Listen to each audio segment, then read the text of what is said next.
Hello everyone, I'm Anthony and I'm here today for the first version of the series English, Art, English and God. Art, English and God. Quite an ambitious title.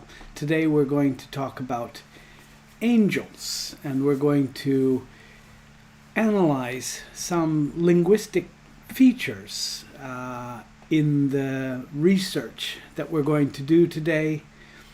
Let me explain a little bit the title. Let's start with just looking at the title, because the title is important. It's 3 words, and I want to give input today on the topic of angels through the consideration of the English language, art, and God. So that's the idea. Now, art, why art? Because art is the conscious production or arrangement of visual elements in a 3-dimensional form. 2 or 3-dimensional form. Spoken English, written English are words that are combined and understood through a grammar. So these are forms of communication. Now, God is usually defined as a deity or a supernatural, immortal, supreme being. But here, I would like to approach this idea more as the idea that God is used as a form of communication for the relevant of understanding in English.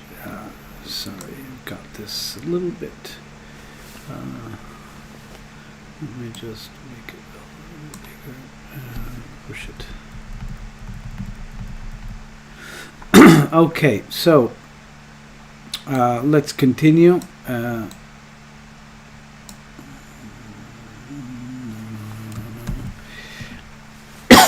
Sorry. Okay, so why art, English, and God? Okay, it's very important in the English language to consider the word order. Also in titles. Titles can be very confusing because in a title, the writer is trying to condense all of the words into the most simple, understandable way. So we have art before English. First of all, that already tells you something, because English is an adjective and it describes what follows.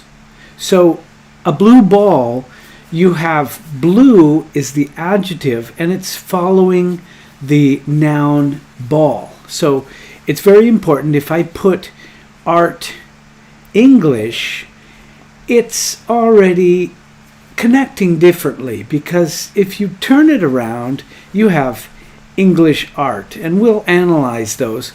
Let's look at the word God and art. These are both nouns, but as we know, nouns can also be used as adjectives. So I can put 2 nouns together, and the first noun is in the adjective position, so it becomes like an adjective. A table lamp. Table is one noun, lamp is another. So I'm describing what kind of lamp. It's a lamp for the table. So God and art are both nouns, but they can be used as adjectives.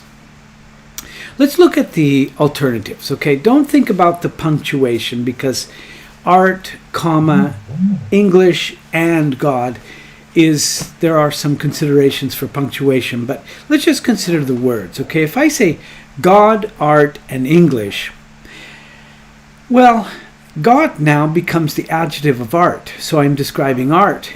God art as opposed to man art or dog art, something like that. And so that's a kind of a strange way of looking at art. The second alternative, God, English, and art, God English as opposed to human English. So God becomes the adjective of the noun English, and it's kind of strange. English, God, and art. Okay, now we have an English God rather than a French God, which is a little bit strange, but that is the type of meaning that comes from that. And so let me see if I can. No, it's just a little bit off. I apologize for that, but let me see if I can get it onto the page a little bit better. Yes, that's a little bit better. Okay, so we are now in point 4. English art, God. Okay, here we have English art as opposed to French art, and then God, and it's pretty strange. Art, God, English. Yeah, this is number 5. It's a good possibility. Art is not so recognizable as an adjective to God, but it could be art God as opposed to the war God, for example. So that could actually read together in a strange way. So we have art, English, and God. It's difficult to parse art English. It's, you know, art English as opposed to war English, maybe. But it's really strange to have a kind of art English. And the last element relates to all of this to God, which is better than relating it all to English or art. So it's kind of a good solution, also the last word, God. Okay, so God remains the element of spirituality, the unseen and unheard element. To believe or not to believe is not the issue. This is not about beliefs. We're not analyzing anything here in terms of beliefs. It's to consider God as an effort to reach a higher dimension. That would be to elevate or transcend the other two highly tangible elements to a higher level. Okay, English is very, very tangible. Art is very tangible. And so we have this God which transcends and gives a new layer to the idea.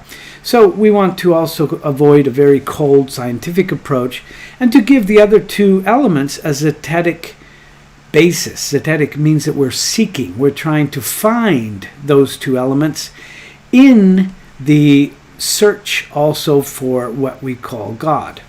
So if I could represent this in a type of image, I would say that we have 3 different levels. You see here there's 3 circles around the man. The lowest level is the most material, probably English, although someone could argue with me about that. A second level, maybe art as a more emotional level, more mental level. And then the third level, God, is the spiritual, the level that goes beyond the person, right? And so that's the idea of that. Now, let's look at what it means, the word angel. Okay, I'm going to take you to the Wiktionary website.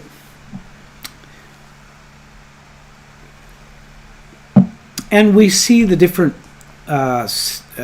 representations of the pronunciation of the word. Okay, here is the PR. I don't remember what this is called, but it's angel, and it's represented like this. This is the IPA, the International Phonetics Alphabet.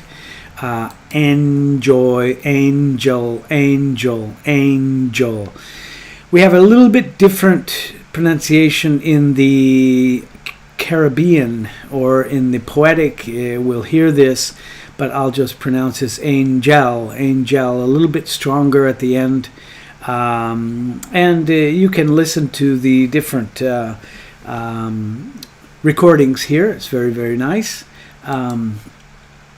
But I wanted to just also look at the another source, which is very, very good, the word reference page, which gives a really good tool for listening to the different pronunciation. You have, let's start with the U.S. accent. You can hear this, angel. So angel. I don't know if this is coming through the speakers or not. It might, but it might not. The Jamaican, angel, a little bit stronger, angel. So that is that, and so that's for pronunciation. And I also wanted to say that there is a name, angel, which is not a, it's also English, but I just wanted to play this recording. Not sure if this is going to come through or not. This is really maybe not such a good idea, but I'll just play it anyway to see. Pronouncenames.com, and the name is Angel. Angel, Angel, Angel, Angel, Angel, Angel, something like that. That's the Spanish submitted from an Argentinian. And so you have the pronunciation. Okay, let's look at the etymology of the word. We have the word coming from the idea of sending. Okay, it's very, very important to send. This is attested in Ugaritic, the cuneiform. This is a very, very old language with something like a lick or a lack, and also the Arabic has a similar sound. You can see la aka, alaka. I cannot pronounce these so well, but you can see the different pronunciations. There's only other word from the root is the Hebrew, and this one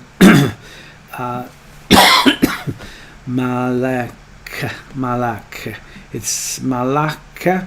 It's the commission or the sending, the particular occupation, work, or business.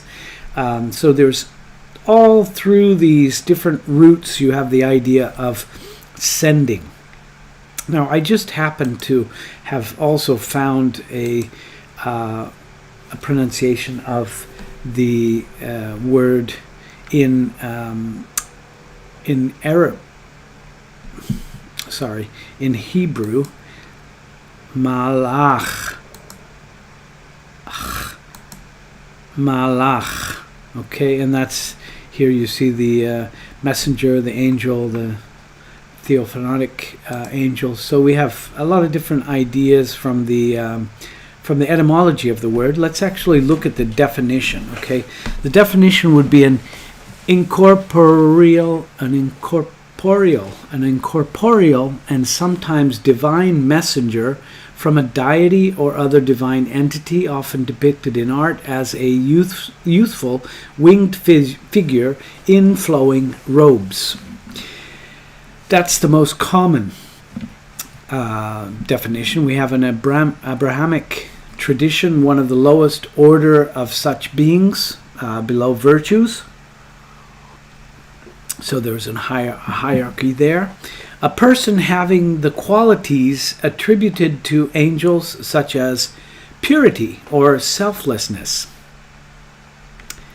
And then, thanks for making me breakfast in bed, you little angel. Okay, this is a kind of statement that we're actually looking at today, because these are attributions that we're looking at. Okay, let's see, an obsolete definition, an attendant, a spirit, a genius, or a demon. Okay, and we'll see why also sometimes these meanings are also negative. Possibly obsolete, it's an official like a bishop or sometimes a minister who heads a Christian church, especially a Catholic apostolic church. This is something that they think is no longer part of the real language, but it depends. We may find somewhere that there is this kind of consideration. Let me just put this here. I'm making a mess again. Sorry. Okay. In fact, I think that we could probably just look at the page. It might be easier. There's no sense in seeing my face. You might like it, but it's not so important. Okay, number 6 is a historical, an English gold coin bearing the figure of the archangel Michael. We'll see Michael is very important in the English tradition, circulated between the 15th and the 17th century, and varying in value from 6 shillings to 8 pence to 10 shillings. So the synonym for that is an angel noble. That's an actual coin. And then we have the military meaning, which is from the Royal Air Force, is an altitude measured in thousands of feet. So climb to angels 60 would be 60,000 feet. So an angel is actually an altitude. We also have a colloquial dated definition, an unidentified flying object detected by air traffic control radar. So this is, yes, an angel. They see an angel. Finance, we have an angel investor that is still very referred to today, an angel investor. And it's also in the theater very similar, a person who funds a show, also known as a backer.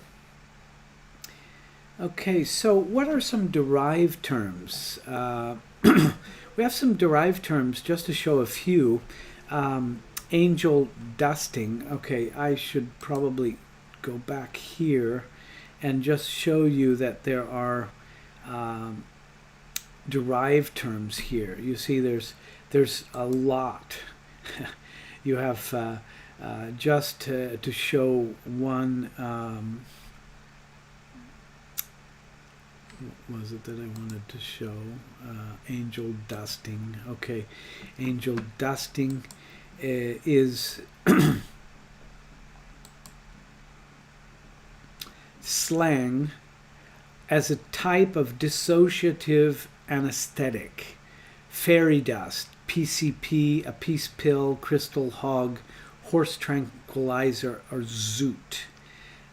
It's also in Ireland. Angel dust is clenbuterol, a banned growth hormone formerly used in animal feedlots.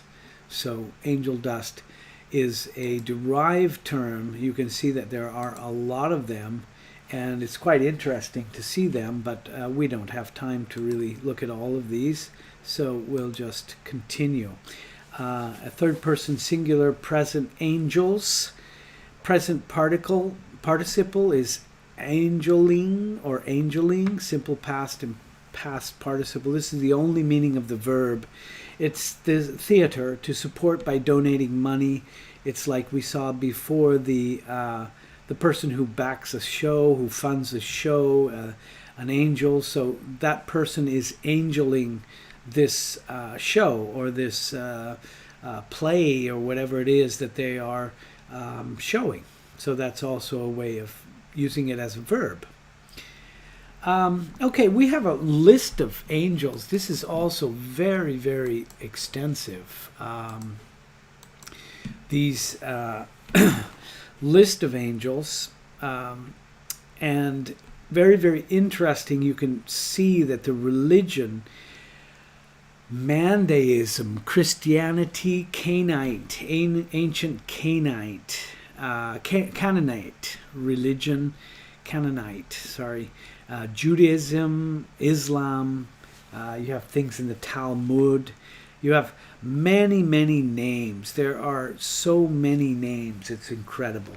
And, just looking at just Jeremiel appears several times in the Tanakh, also appears in various forms, the name of an archangel in the books of the intertestamental and early Christian periods. It's between Christianity and Judaism. It's an archangel, and you have an alternative spelling here. I think these are alternative names. And the list goes on. It's a big list. Netzach, the principality.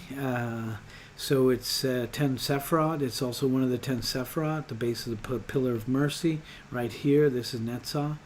And so you have a lot of different names. And, of course, the real common ones, Gabriel and Raphael and Michael. So those are quite interesting.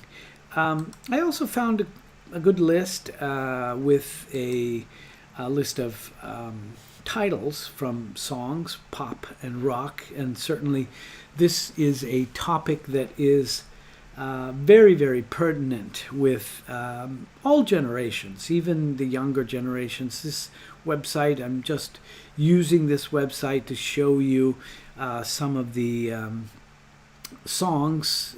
Some of them are more common, some of them are more well known than others.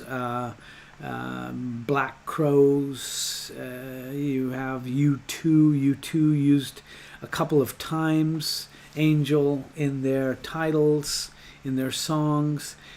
Jack Jackson, Dishwaller, I don't know many. Well, here's third entry for U2. Jimi Hendrix, very famous Jimi Hendrix Angel, and Fleetwood Mac. Yeah, you have a lot. Of course, Madonna, like a virgin, she came out with Angel on that too. And the Doors, Within Temptation. There's a lot of this is just a list, a small list. Grimes, Aerosmith, yeah, Scorpions. You have a lot. It's a big topic, very, very famous topic. Not only in music, but also in fiction. Here's a list of fiction, and with this list, we can actually see also more sources. Okay. Paradise Lost from a very, very famous book by John Milton in the 17th century. He's got angels and supernatural, a dark fantasy drama television series in 2005. So you have a lot of characters from this series. You have a film, a collection of myths from Tolkien, the Silmarillion, a lot of different sources here. Lucifer, the comic book. You have Monica's Gang, which is a Brazilian comic book. Angela, the Spawn, from the Spawn, the superhero, the American Image. A lot, Good Omens, I don't know what this is. The Nice, Accurate Prophecies of Agnes Neuter, the Witch, Good Omens, I don't know that book. But you have a lot of different, of course, the comic books used a lot. And video games, okay? You have some, also some video games that... let's see if I can find one here. Heroes of the Storm, Diablo. So you have just a ton of different lists that go on and on. Constantine, detective drama. Okay, and I thought there were some games here. Maybe I'm not recognizing them. Fantasy series, supernatural, yes, drama series. Anyway, that's really interesting. You have a big list of, and what about the symbolism? What can we say about the symbolism? Well, I just found this website too, and this is kind of interesting. It's symbolism. Danny Rees, maybe. So it just gives some idea of the symbol, different religions, and giving some kind of reference.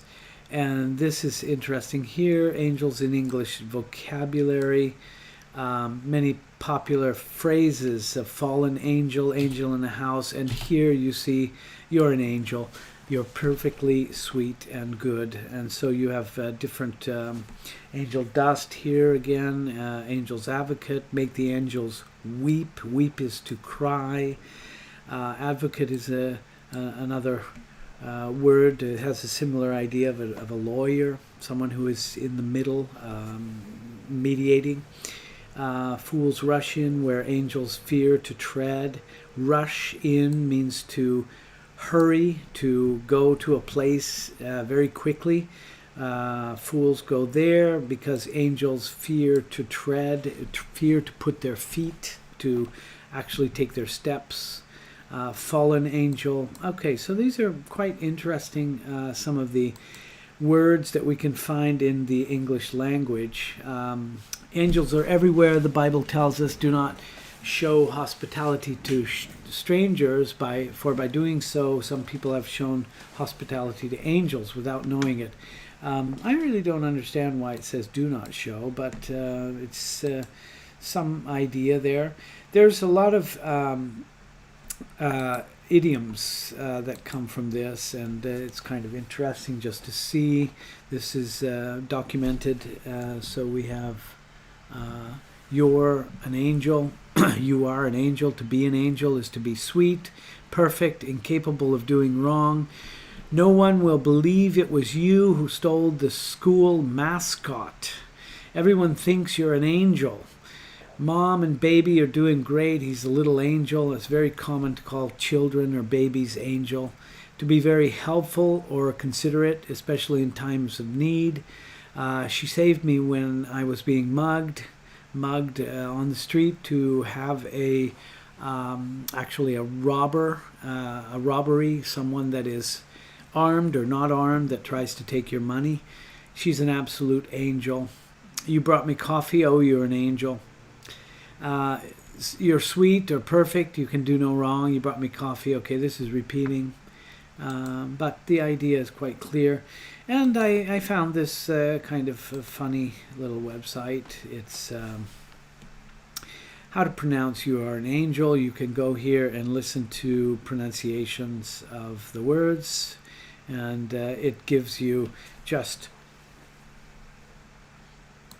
see, you're an angel. And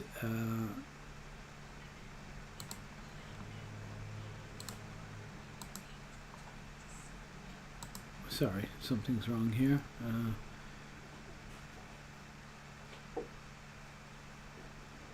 I think it's just the connection is very slow, but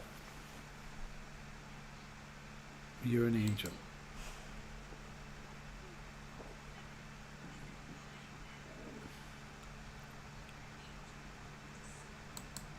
Okay, you're an angel. You're so wonderful.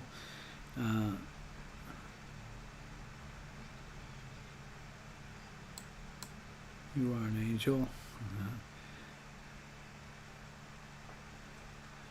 Okay, sorry about the speed here. This is just going very slowly. Okay, let's. Okay, this is student orientation. You are an angel sent from earth. You're an angel. You're an angel. So he's describing the angel. Okay, so let's just get rid of some of these. Let's look at now the aspect of artwork. Alright, I have a couple of images just to start with. This is English rendition. Okay, you have Saint Michael and his typical representation. You see him with wings. He has also wings on his head here, carrying a sword.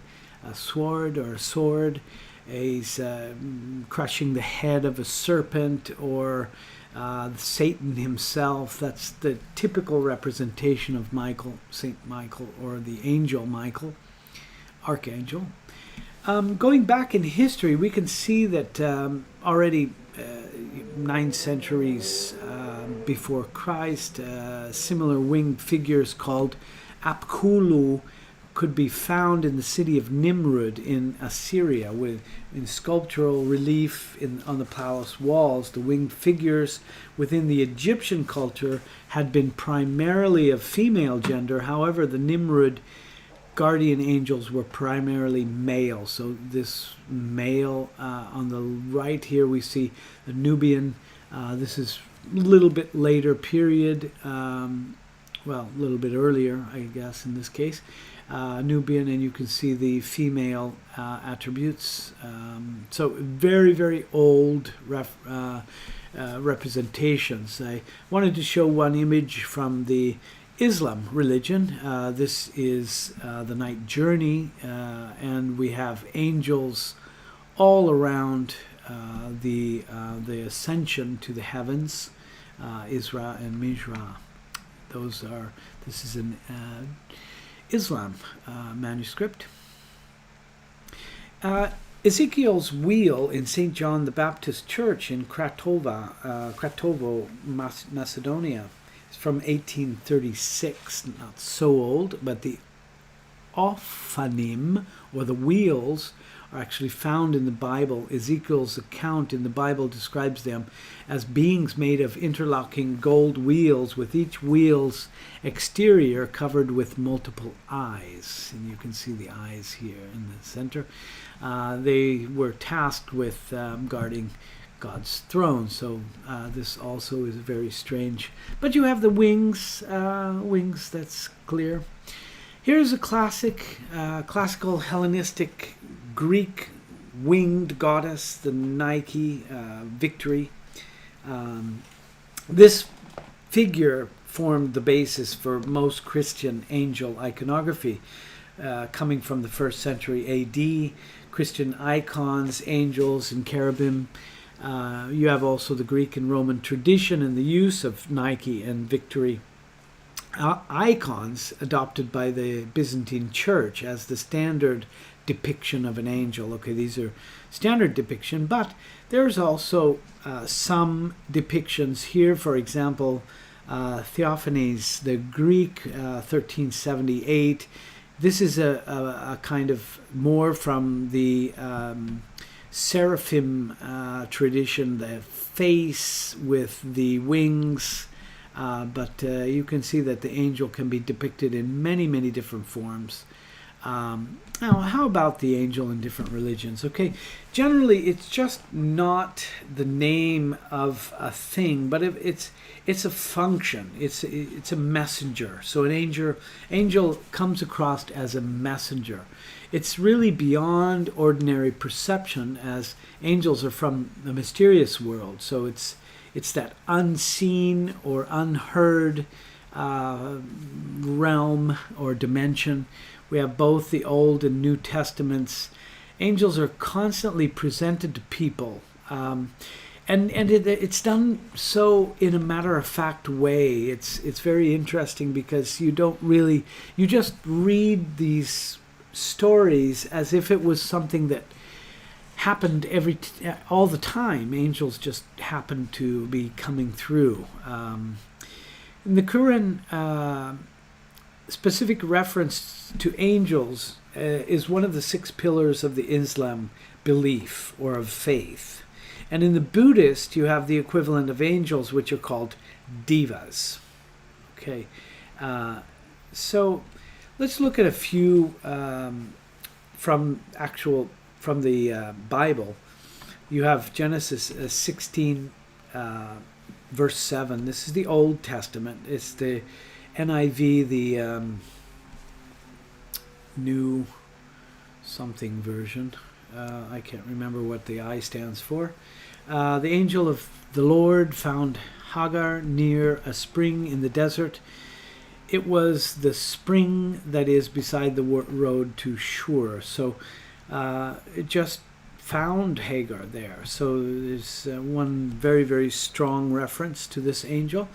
And there is a theophany from ancient Greek, theophania. that has the idea of the angel, the appearance of a deity, or a personal encounter with a deity. It's an event where the manifestation of a deity occurs in an observable way, the temporal and spatial manifestation of God in some tangible form. So it's quite interesting to see the function of this thing. Okay, now there are good and bad. We have the Lord said to Satan in Job 1 verse 12, "Very well then, everything he has is in your power, but on the man himself do not lay a finger." Then Satan went out from the presence of the Lord. And so Satan goes to earth and plagues Job as an angel. So he is the actual messenger in this case, the messenger from God. Actually, Satan is a fallen angel, so that's the bad part. Good. See, I'm sending an angel ahead of you to guard you along the way and to bring you to the place I have prepared. This is from Exodus 23, an angel. So God is, or Yahweh is talking to humans and telling them that he is sending an angel, a messenger. Okay, and this is a guard. In Exodus 12, the Lord goes through the land to strike down the Egyptians. He will see the blood on the top and sides of the door frame and will pass over that doorway, and he will not permit the destroyer to enter your houses and strike you down. So here you have the Egyptian story where you have the death as a figure of death, killing the firstborn of the Egyptians, whether human or beast, and that's a very, very strong image. The destroyer, that's a very strong image. And the last, in the New Testament, I just have one from Matthew 4, chapter 4, verse 11. Then the devil left him, and angels came and attended him. Him, of course, is Jesus. This is after the temptations, and so you have angels coming and attending Christ. So that's quite also a very strong image there. All right, you can find all the links here, also below. If you look below, you can find all of the listings for the references. It's just an attempt to tie together through the search of a phrase, "You are an angel," and if you follow this podcast and you this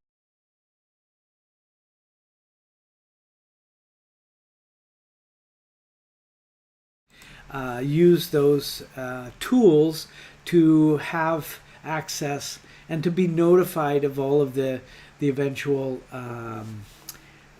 shows that we'll be doing here and talking about. Now, it's very, very important listening. You might want to turn on the subtitles below, and actually following the transcript is a very good thing, because with the transcript you have a little more time and you can copy and paste. If you don't understand something, you can do that. It's very, very good practice. I hope that I am giving you some good input, some good English input, because if you want to learn the language, you need to have input.